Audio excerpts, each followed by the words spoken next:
श्री कृष्ण कहते हैं कि द्वंद्व दो मनुष्य के मध्य होता है, परंतु विजय सदैव एक ही मनुष्य को मिलती है। जबकि समान रूप से दोनों शक्तिशाली होते हैं और दोनों व्यक्ति समान ज्ञान प्राप्त करते हैं, लेकिन सफलता एक को ही मिलती है। इसका कारण क्या है? मान लो दो प्रकार के लोहे होते हैं, एक ठंडा एक गर्म। कभी सोचा है लोहार लोहे को लोहे से ही काटता है, परंतु सदैव ठंडा लोहा ही गर्म लोहे को काट पाता है। और यही नीति मनुष्य पर भी लागू होती है। जब युद्ध होता है तो जिसके मन में ईर्ष्या होती है, जलन होती है, आक्रोश होता है, वो गर्म लोहे के समान है। और जिसका मन शांत होता है, जिसका मन संयम से बंधा होता है, वो ठंडे लोहे के समान है। और वही ईर्ष्या और द्वेष नामक गर्म लोहे को काट सकता है। इसलिए यदि जीवन के संग्राम में विजय प्राप्त करनी है तो अपने मन को शांत रखें, क्योंकि गर्म लोहे की भांति ईर्ष्या और क्रोध जैसे भाव को रखने वाला मनुष्य सदैव शांत स्वभाव के मनुष्य के समक्ष निर्बल पद जाता है। शक्ति ईर्ष्या और क्रोध में नहीं, आपने कभी शांति और संयम में को युद्ध की तैयारी करते हुए देखा जरूर होगा। वही युद्ध जो ज्वालामुखी की भांति कभी भी फट सकता है। युद्ध वही जीतता है जो युद्ध में व्यतीत होने वाले समय से अधिक समय युद्ध की तैयारी में लगता है। जो योद्धा अभ्यास क्षेत्र में जितना अधिक समय देगा, रणभूमि में उतना ही कम रक्त बहेगा। एक समान लोहा और तीखी तलवार में अंतर यही है कि एक तीखी तलवार को कड़ी अग्नि परीक्षा से होकर जाना पड़ता है, लोहार की मार खानी पड़ती है। एक तलवार जितनी पीड़ा सहेगी, उसका वार उतना ही प्रबल होता है। इसलिए पीड़ा से घबराएं नहीं, उसका सम्मान करें, उसका अभ्यास करें, क्योंकि यही अभ्यास जीवन के युद्ध में आपको विजयश्री बनाता है। श्री कृष्ण कहते हैं कि जीवन में प्रत्येक व्यक्ति को किसी न किसी प्रकार की निर्बलता अवश्य होती है। जैसे कोई बहुत तेज दौड़ नहीं पाता, तो कोई अधिक भार नहीं उठा पाता, कोई असाध्य रोग से पीड़ित रहता है, तो कोई पढ़े हुए पाठों को स्मरण में नहीं रख पाता। ऐसे अनेकों उदाहरण और भी हैं। क्या आप किसी ऐसे व्यक्ति को जानते हैं जिसे सब कुछ प्राप्त हो और हम जीवन की उस एक निर्बलता को जीवन का केंद्र मानकर जीते हैं? हृदय में सुख और असंतोष दोनों सदा रहते हैं। निर्बलता मनुष्य को जन्म से अथवा संयोग से प्राप्त होती है, किंतु उस निर्बलता को मनुष्य अपनी मन की मर्यादा बना लेते हैं।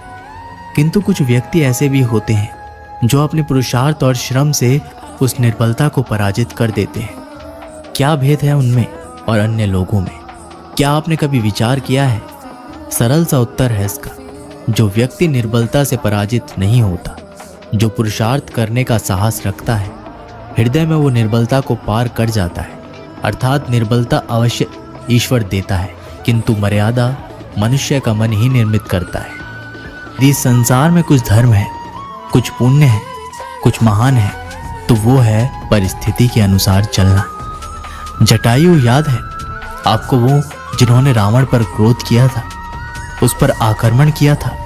उस समय जटायु का क्रोध पाप नहीं था, वो धर्म था। इसलिए अंत में उन्हें भगवान राम की गोदी मिली। और कुछ ऐसे भी होते हैं जो धर्म को सहनशीलता समझकर हर अन्याय को सहते हैं और अंत में वो बाणों की सैया पाते हैं।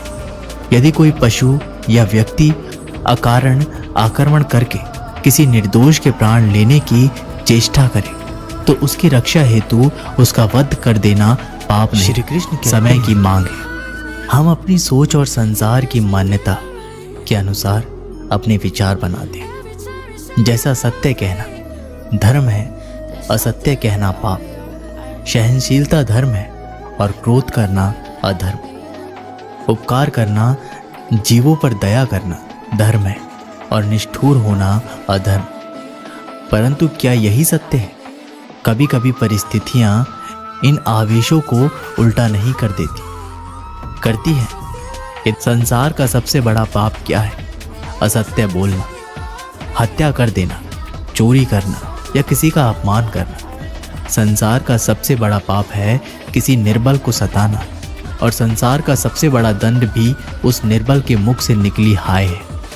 श्री कृष्ण कहते हैं कि आपने लोहार को लोहा पिघलाते हुए तो ज़रूर देखा होगा, और ये लोह पिघलता है इस चमड़ी की बनी धौंकी से निकली हवा से।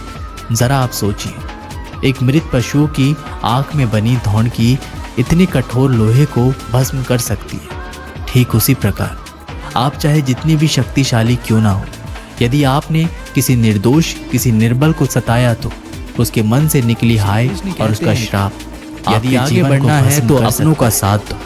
और ये बात सत्य भी है, और अपनों का साथ देना ही चाहिए, परंतु साथ देने से पूर्व ये अवश्य पहचान लेना चाहिए कि अपने हैं कौन। क्या अपने वही होते हैं जिनके साथ हमारा रक्त संबंध होता है, या अपने मित्र? अपने वो होते हैं जो हमें सद्य कार्य के लिए प्रेरित करें, हमें आगे बढ़ाएं, हमारा साथ दें, और ना कि वो जिनका साथ देने से समाज का नाश हो, धर्म की हानि हो। वो सदैव साथ रहकर भी सगे नहीं होते। इसलिए जब अपनों की परिभाषा का चुनाव करें तो उन्हें अपना माने जो आपका साथ दे, उन्हें नहीं जो हमें अज्ञान के मार्ग पर ले जाए। श्री कृष्ण कहते हैं कि सीमा एक रेखा की नहीं, एक परिभाषा की है। सीमा हर किसी की होती है, प्रेम की, धैर्य की, मित्रता की और शत्रुता की भी। और जो सदैव सीमा से बंधे रहते हैं वो सामान्य मनुष्य बनकर रह जाते हैं, परंतु जो समय आने पर सीमा तोड़ दे वही भविष्य बनाते हैं। क्योंकि सीमा केवल आपको मर्यादा में नहीं रखती, आपको बांधती भी है। अब ये आप पर, मुझ पर, हम सब पर निर्भर करता है कि हम ये जानें कौन सी सीमाएं हमें बांधती है और कौन सी सीमाएं शक्ति के नए मार्ग के समक्ष आती है। इसलिए सीमाएं जो कर सकते हो उससे अधिक करने का प्रयत्न करो, तभी नई सीमाएं बना पाओगे। श्री कृष्ण कहते हैं कि जब मेघ छाते हैं तो क्या होता है? अंधकार छाता है। मेघ गरजते हैं, बिजलियां कड़कती है, वर्षा होती है। सभी पशु अपने आश्रय स्थल पर जाकर छिप जाते हैं, मनुष्य अपने घर की ओर दौड़ते हैं और सभी पक्षी अपने घोंसले में जाकर छिप जाते हैं। परंतु एक जीव है जो गरजते मेघों को, कड़कड़ाती बिजलियों को, भारी वर्षा को भी हरा देता है। वो जीव है बाज, क्योंकि वो समस्या की जड़ों के ऊपर उड़ता है। वो गरजते मेघों से, कड़कड़ाती बिजली से, भारी वर्षा से, इनमें यही अंतर है, हारने वालों में और जीतने वालों में। ये युद्ध हार और जीत का नहीं, समस्या और सोच का है। यदि आप अपनी सोच को छोटी रखोगे तो समस्या बड़ी हो जाएगी, और यदि आप अपनी सोच को बड़ी रखोगे तो समस्याएं छोटी हो जाएगी।